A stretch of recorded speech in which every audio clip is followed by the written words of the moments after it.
Hello बच्चों, let's read this question. Assertion corpus callosum connects the to cerebral hemispheres. यहाँ पर ये correct हो जाता है. आप जानते हैं सेरिब्रम के बारे में. सेरिब्रम ये कहाँ पर पढ़ते हैं आप? फोर ब्रेन में पढ़ते हैं. ठीक है, सेरिब्रम, थैलेमस, हाइपोथैलेमस. और ये सेरिब्रम फॉर्म करता है major part of human brain. अब आप देखेंगे जो इस सेरिब्रम को एक डीप क्लेफ्ट लॉन्गिट्यूडनली डिवाइड कर देता है टू हेड्स में, उसको कह देते हैं हम. उन दो अलग पार्ट को सेरिब्रम के हम कह देते हैं सेरिब्रल हेमिस्फेयर्स.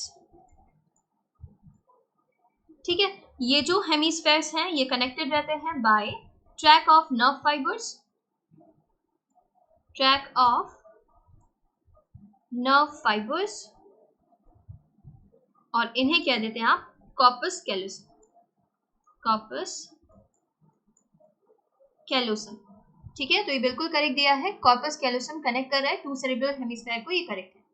रीजन में दिया है association area are responsible for complex functions like intersensory association, memory, communication. तो ये हो जाता है करेक्ट बच्चों. एसोसिएशन, आप सेरिब्रल कॉर्टेक्स जो है उसमें मोटर और सेंसरी एरिया देखते हैं, बट लार्ज रीजन उसमें ऐसा भी मिलेगा जो क्लियरली ना तो सेंसरी है ना ही मोटर है फंक्शन में, और उस रीजन को आप कह देते हैं एसोसिएशन एरिया. और ये रिस्पॉन्सिबल होता है for complex functions like intersensory association, memory, communication. ये बिल्कुल करेक्ट दिया है. रीजन में असर्शन और रीजन दोनों करेक्ट है, बट रीजन करेक्टली असर्शन को एक्सप्लेन नहीं कर रहा है. तो करेक्ट ऑप्शन जो बन जाता है वो क्या बनेगा? Both assertion and reason are true, reason is the correct explanation. ये इनकरेक्ट हो जाएगा. Both assertion and reason are true, reason is not a correct explanation of assertion. ये करेक्ट है. Assertion is true, reason is false.